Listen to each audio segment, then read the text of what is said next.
Now it's time for the next video in the Madame Rose series. She actually updates us on Mr. Lego Man, and she answers some people's questions from my YouTube.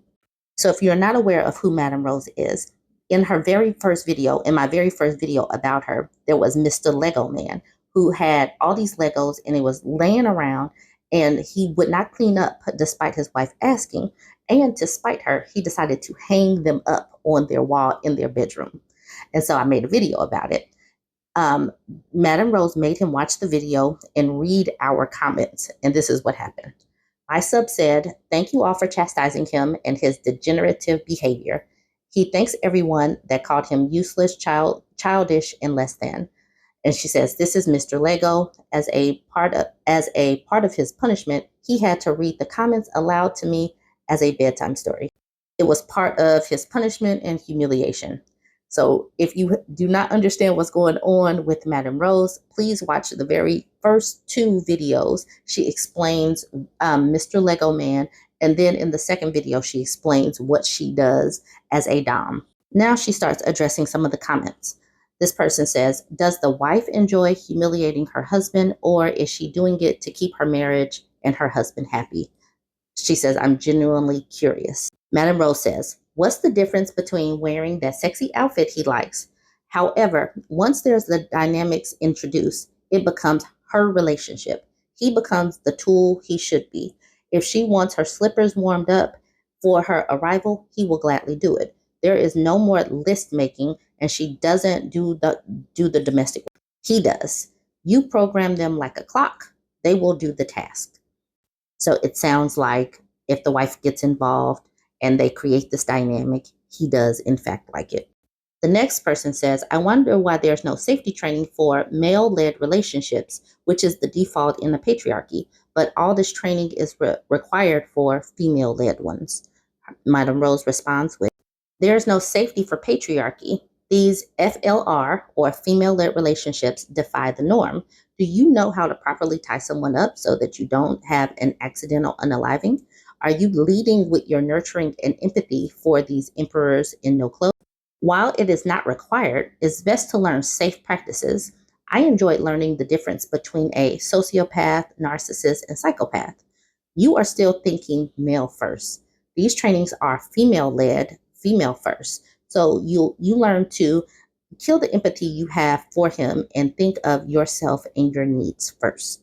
The next person says, "If there's a so-called healthy BDSM relationship, I haven't seen it. The scene is arguably an assembly point for abusive men who prey on vulnerable women under the guise of consensuality. But you must not say that out loud because then you're repressed and kink shaming." Whoops, I forgot to crop her number out of this one, so that's why I'm sideways. "I have a few associates who have had some of their subs for years. One in particular did marry her male.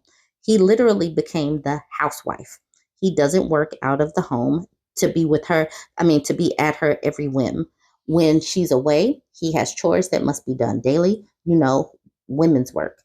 1 hour before she returns home, he has to have a cup of tea, her robe, and a snack waiting. Dinner is served the same time daily. X gratification is a one-way street. He remains locked in the most constricted cage ever." Oh wow. We laugh at it. He only comes out he only comes out he only comes out to wash it. He has a time limit too. She keeps the key to the cage. Wow. When we meet at her home, there he is ready to serve. He collects our coats, prepares the cocktails and meals, everything from scratch. He even keeps the list of who's allergic to what. We leave our dishes as our subs usually help. We get to laugh, be served, and enjoy our time with friends. There is so much more than X, and the fact that, in fact, that's boring. Her sub likes being used. He knows every act of what he's doing is to please. He's content not being under the pressure of a 9 to 5, but he knows not completing the work will be more damaging to him. As far as X, she's the only one that receives pleasure. He's not allowed. Last I checked, he hadn't been gratified in over 10 years. He's very happy, and so is she. It works for them.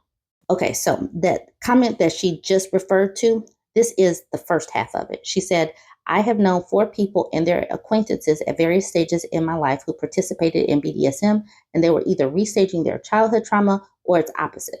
So then she responded to that first half. Relationships mirror childhood, even with friends, hence the actual psychological training and education. I emphasize proper training because as one goes through it, they are working on their own unhealed issues and the cognitive dissonance that occurs at the lifestyle choice and change. Women are raised in a patriarchal society. There is the unlearning of that construct. As a woman, she is taught to be emotionally aware of others, empathetic to others, kind to, you guessed it, others. You learn to be selfish and self first. I never struggled with that. I lead any situation thinking of myself first. 2, men are hunters. They know women before the woman knows herself. Just ask any pickup artist, homosexual, or psychopath. They date, marry, sleep with whatever entity that fits. A fake male dom is still a predator. He's appealing to the submissive woman's need to please and change him. How's she going to change him? With her love, empathy, sympathy. I'm sure Madame Rose is going to give us more individualized stories, but so many people had so many comments and questions. So she wanted to answer all of these questions and just to give a little bit more insight and just dispel some of the issues or the myths that folks had regarding this lifestyle. So there you go. Ask away. She is very actively reading the comments because she is a follower of both of my pages. Jump in the comments, tell me what you think, like, comment.